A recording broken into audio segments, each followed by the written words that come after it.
Imagine being in an argument, any argument. Maybe it's a heated discussion about politics, religion, or even just a casual disagreement about pizza toppings. The room is charged with emotions. Words are like bullets flying back and forth. Every statement is a defense, every response an attack. Everyone's trying to be right, to win. But then there's one person in that room who doesn't argue. They don't try to prove their point. They don't lash out. They just observe. And in doing so, they become the most powerful person in the room. That might sound counterintuitive. Why would someone who doesn't participate end up being the most powerful? Well, according to philosopher Friedrich Nietzsche, that's exactly how it goes down. In this video, we'll dive into Nietzsche's philosophy and see how his idea of the will to power reveals why the person who does unargue may be the most powerful of them all. But first, what does it mean to be powerful? Nietzsche didn't believe that power lay in physical strength, wealth, or status. He believed that real power was psychological. It was the ability to influence others, to shape their beliefs and actions, to make them dance to your tune. And according to Nietzsche, the most effective way to achieve this kind of power was not through brute force or manipulation, but through self-mastery and So here's the paradox. To be powerful, you need to learn when not to speak. Nietzsche argued that people who desperately try to prove their point, who feel the need to shout or dominate the conversation, are actually revealing their insecurity. They're scared of losing the argument, scared of being wrong, and that fear drives them to argue, to shout, to try and win. But in doing so, they expose their weakness. They make themselves vulnerable. On the other hand, the person who remains silent during an argument doesn't feel threatened. They don't need to convince anyone. They're secure in their own beliefs and confident in their own strength. They know that if they choose to speak, their words will carry weight, so they don't waste them. Now, you might be thinking, isn't this just another way of saying it? It's better to be cool and calm instead of angry and hot-headed? Well, yes, but also no. It's not just about emotional control. It's about something deeper, a mindset shift. It's about seeing arguments not as opportunities to win or lose, but as chances to grow, to learn, to understand. Think of a young athlete learning a new skill. They don't get frustrated and give up. They don't blame the coach or their equipment. They practice. They refine their technique. They learn from their mistakes. Similarly, the person who doesn't argue isn't defeated. They don't give up on their beliefs. They don't fight for the sake of fighting. They reflect. They think. They consider alternative viewpoints. But you might still be confused. Doesn't everyone want to be right? Isn't it natural to defend our position? Of course it is. It's human nature to want to be right, to be understood. But that doesn't mean it's always the best thing to do. In fact, science backs up Nietzsche's idea. Studies in social psychology have shown that people who stay calm in conflicts are seen as more credible, more likable, and more influential. This is called the paideia effect, named after the Greek word for education.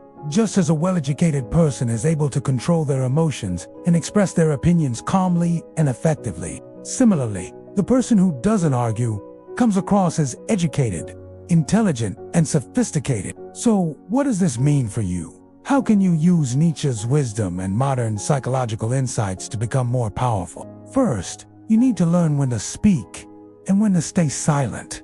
Don't waste your words. Don't argue just for the sake of arguing. Only speak when you have something valuable to contribute. Second, don't fear silence. Embrace it. Use it to your advantage. Sometimes silence can be more powerful than words. It can make the other person uncomfortable, forcing them to reveal more. It can also give you time to think, to plan, to strategize. Third, strive for inner peace. Don't let external conflicts disturb your inner calm. Meditate, practice yoga, find whatever helps you to stay centered. Nietzsche believed that the key to power was mastering oneself, not dominating others. And fourth, keep learning. Never stop challenging your own beliefs. Be open to new ideas, new perspectives, new ways of seeing the world. Nietzsche was a proponent of lifelong learning, and he believed that the person who keeps learning is the person who stays young, who stays powerful. Nietzsche's idea that the person who doesn't argue is the most powerful goes against our natural instincts. It challenges our desire to be right, to be understood, but it's a lesson worth learning. Arguments don't build character. They break it. They don't make us stronger. They leave us exhausted and bitter. They don't help us grow. They keep us stuck in our own limited perspective. But the person who doesn't argue is the person who grows. They are the ones who evolve. They are the ones who become more powerful. Think of someone you admire, someone you consider powerful. They probably don't argue. They probably don't feel the need to prove themselves. They probably don't care about winning arguments. And that's why they're powerful. It's not about avoiding conflict. It's about choosing it wisely. It's not about being passive. It's about being in control. It's not about giving up. It's about growing. So the next time you're in an argument, ask yourself, am I arguing to be right? Am I arguing to win? Or am I arguing to grow? If the answer is the latter, then maybe you should argue. But if the answer is the former, then maybe you should stay silent. Nietzsche's philosophy is not just abstract theory. It's a practical guide for life. It's a tool for self-improvement. It's a way of making the most of your potential. By understanding and applying Nietzsche's ideas, you can become more powerful, more confident, more creative. And while Nietzsche was not perfect himself, his philosophy offers a unique and refreshing perspective on the world that can help you live a better life.